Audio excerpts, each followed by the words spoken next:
Saludos nuevamente de parte de su amigo y hermano, el pastor Osmin Hernández. Contento de poderlos saludar otra vez, eh, siempre con la esperanza de que el mensaje que comparta o los estudios que realizo, usted lo pueda escuchar, los pueda analizar y puedan ser de bendición para su vida. Esa es mi esperanza, ese es el deseo de que el estudio de la palabra de Dios de forma consciente uh, pueda ser de bendición para quien la recibe. No importa si usted tiene mucha experiencia.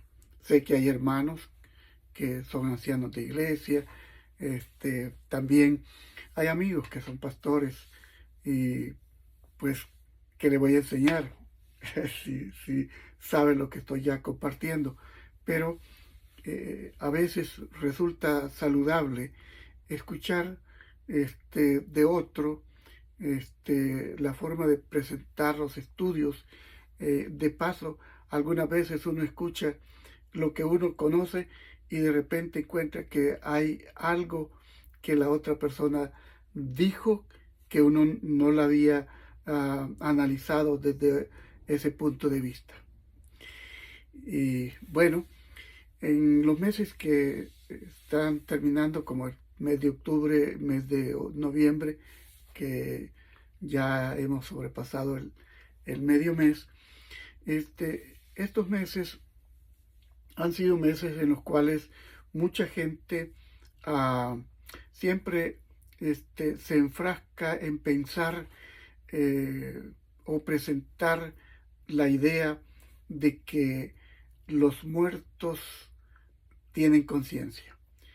Muchos hablan de el asunto del más allá. Quieren saber sobre el más allá. Muy bien, pues he estado estudiando, preparándome para poder presentar a ustedes estos estudios y repasando, por supuesto, ¿verdad? Entonces, vamos a comenzar con el estado inconsciente de los muertos.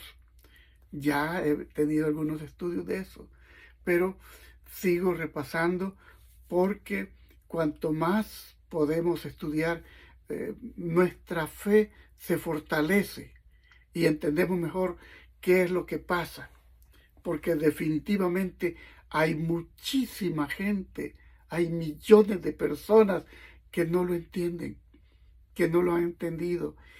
Y yo solo quiero contribuir en que haya hermanos, hermanas que puedan comprender estas cosas. Bien, entonces hagámonos algunas preguntas. ¿Dónde están los muertos? ¿Gozan los muertos de tener conciencia? Ahora bien, en caso de que estén conscientes, ¿habrá esperanza de que puedan volver a vivir? Si es así, ¿cómo? Estas son solo algunas preguntas que nadie puede contestar por experiencia propia. No. Encontramos entonces en la Biblia, es en la Biblia donde nosotros encontramos una clara respuesta a estas preguntas. Es solamente en la palabra de Dios que podemos encontrar. ¿Qué objetivos tenemos en esta lección? Bueno, primero, localizar los pasajes bíblicos que hacen referencia a la muerte. Y créanme que en este estudio vamos a presentar una serie de textos que no se saldrán de su contexto histórico ni su contexto inmediato bíblico. Entonces, otro objetivo es investigar sobre el inframundo y el ultramundo, palabras o términos que la gente utiliza. Y entonces entregar así verdades que puedan ayudarte a crecer en tu fe. Verdades que afirmen la doctrina del entendimiento respecto al estado de los muertos. Entonces, comencemos con la primera pregunta. ¿Dónde están los muertos? Con relación a esta pregunta, haremos otras preguntas para descubrir esto de dónde están los muertos. Y el primer texto que vamos a mirar se encuentra en Hechos 2, 34, y 35. El patriarca, vamos aquí a hablar acerca del patriarca David. El patriarca, dice aquí, David,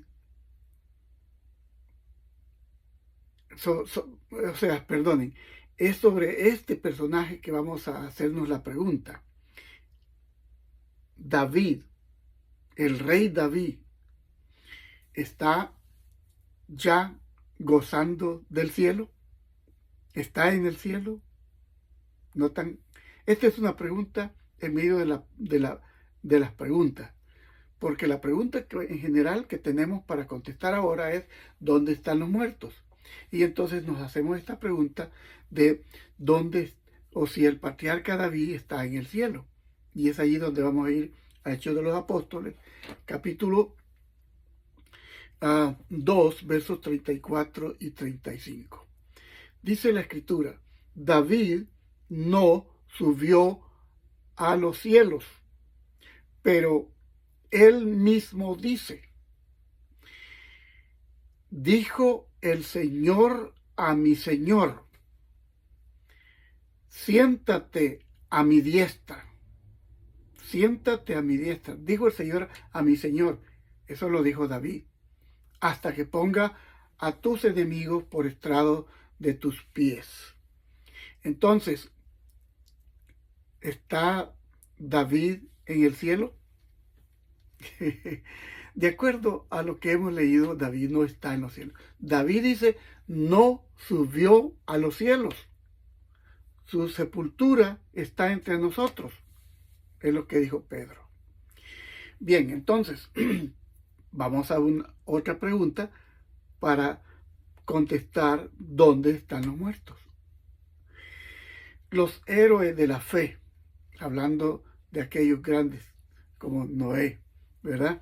Como Enoc, los héroes de la fe de todos los tiempos gozan ya de la bienaventuranza de la vida eterna ya. Bueno, debo reconocer, antes de contestar, que hay algunos que sí. Tenemos a Moisés, tenemos a Elías y a Enoc. Eso por la prueba de las Escrituras, por supuesto. Es una prueba bíblica que ya tenemos. Pero entonces, los héroes de la fe, vamos a ver, en la Biblia encontramos en Hebreos capítulo 11, versículos 39 y 40. Versículos 39 y 40. Dice, pero ninguno de ellos, aunque alcanzaron buen testimonio mediante la fe, recibió lo prometido porque Dios tenía reservado algo mejor para nosotros, para que fueran ellos perfeccionados aparte de nosotros. Leo de nuevo. Pero ninguno de ellos, aunque alcanzaron buen testimonio mediante la fe, recibió lo prometido, porque Dios tenía reservado algo mejor para nosotros, para que no fueran ellos perfeccionados aparte de nosotros. Así que ellos no van a recibir recompensa aparte de nosotros. Y Pablo lo dice. Más adelante vamos a leer, porque Pablo lo menciona así rapidito. sin leer el texto, porque lo vamos a leer más adelante. Pablo lo que dice que los muertos en Cristo resucitarán primero, luego nosotros, los que hayamos quedado. Y Pablo lo dice, o lo dijo, o lo escribió de esa manera, pensando o teniendo la seguridad de que él también estaría presente para ese momento. Entonces, vamos a hacernos otra pregunta para contestar la pregunta, ¿dónde están los muertos?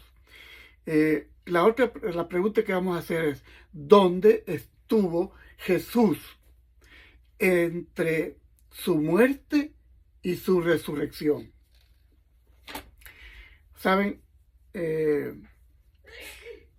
solo acerca de esto tengo un estudio que lo voy a compartir, aunque ya creo que lo he hecho, pero voy a volver a compartirlo. ¿Dónde estuvo Jesús entre la muerte y su resurrección?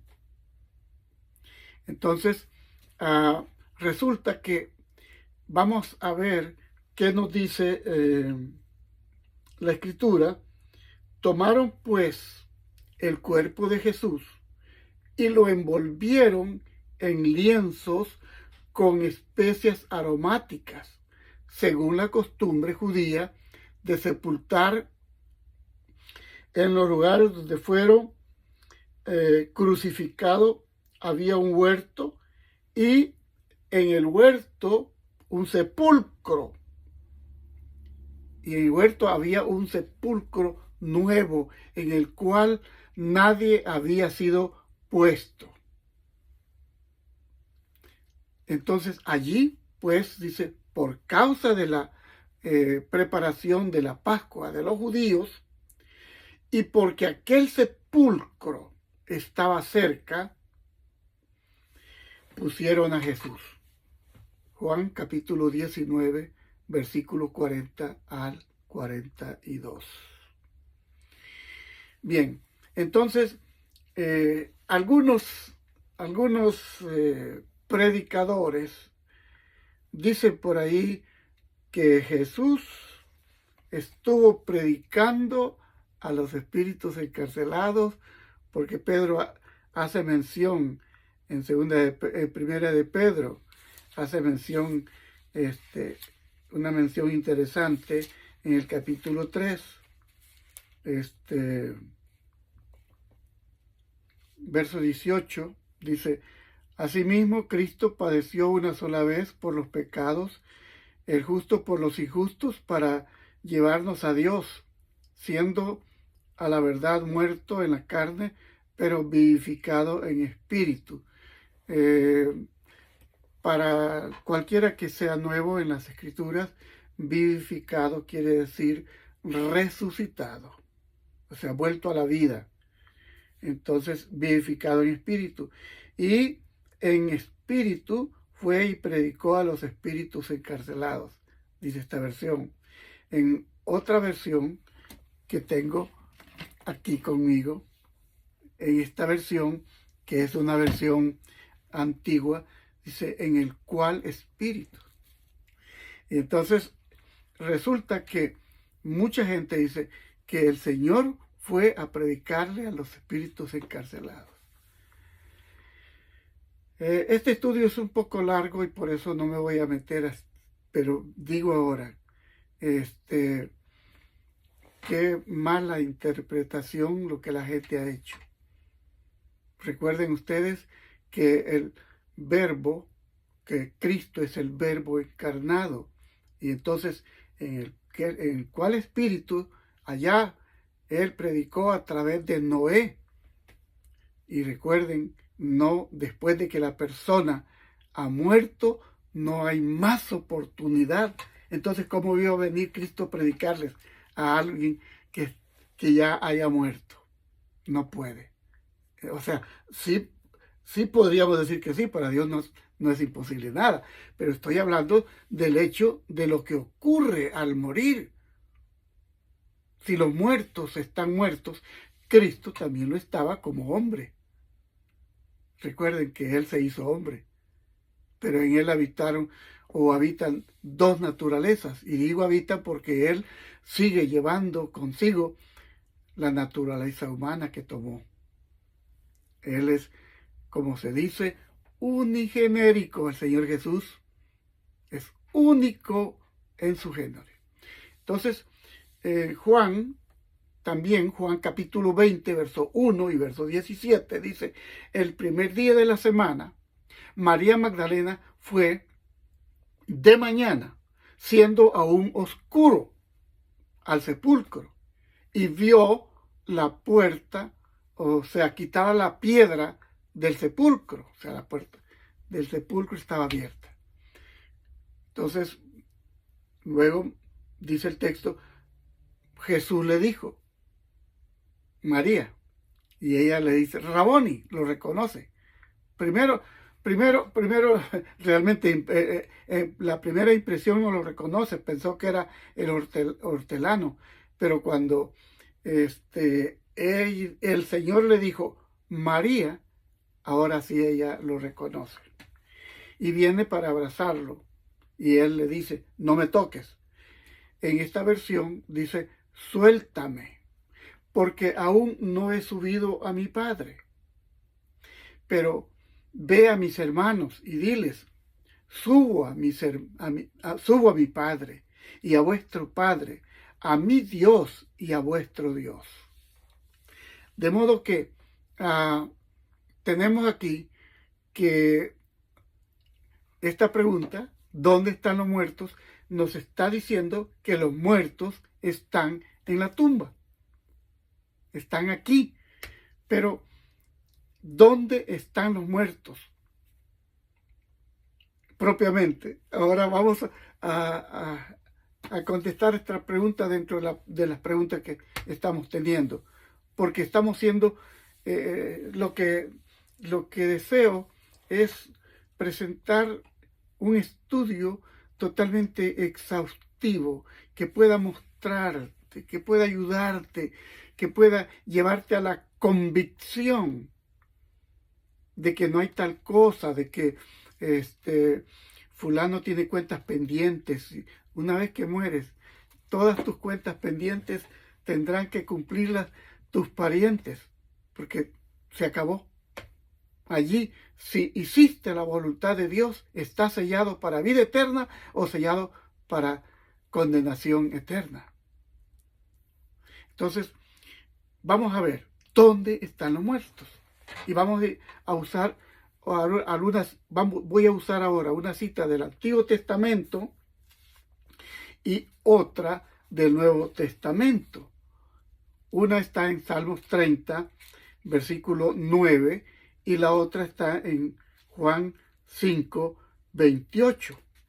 Entonces el texto de Salmos dice, ¿qué provecho hay?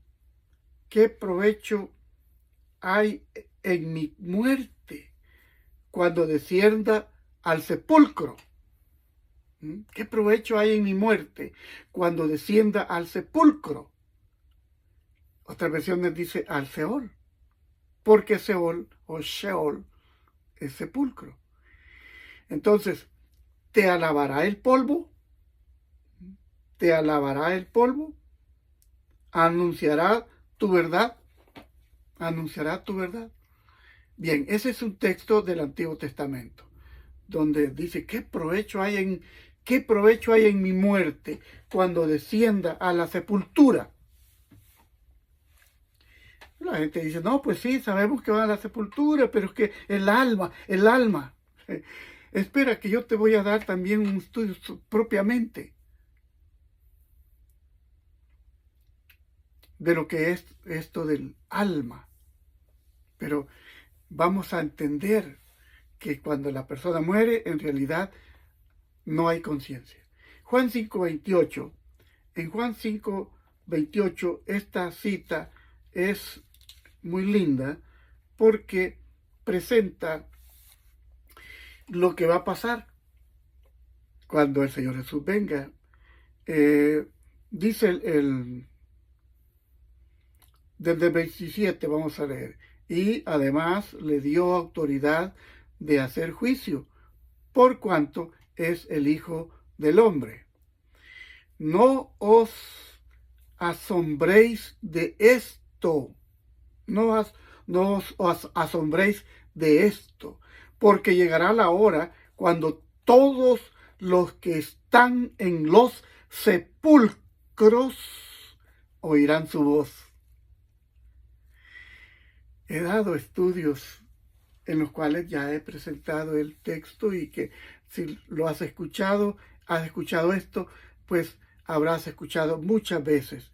Y los que hicieron lo bueno saldrán a resurrección de vida, pero los que hicieron lo malo a resurrección de condenación. Hermano querido, voy a presentarte la última pregunta sobre esto, ¿dónde están los muertos? Y luego continuaré, porque los minutos que voy a dedicar son 20, 21 y ya el tiempo me llegó. Tengo que cortar. Entonces, ¿cómo es llamado el sepulcro en el Antiguo Testamento? Acabo de mencionártelo. Y vamos al libro de Salmos, capítulo 16, verso 10. Porque dice aquí, no dejarás, ese es un texto que está en el Nuevo Testamento también, porque no dejarás mi alma en el Seol, Sheol, o Seol, ni permitirás que su santo o tu santo vea corrupción. Eso es en el Antiguo Testamento. Y la palabra Seol significa sepulcro, y en el Antiguo Testamento aparece por lo menos en 65 ocasiones. No aparece muchas referencias sobre las prácticas funerarias en la Biblia. Parece que lo que más se hacía era cerrar los ojos, ¿verdad? De los fallecidos. Génesis 46:4 nos recuerda que José cerró los ojos de su padre, como símbolo de que alguien que duerme. Y entonces dejamos hasta aquí y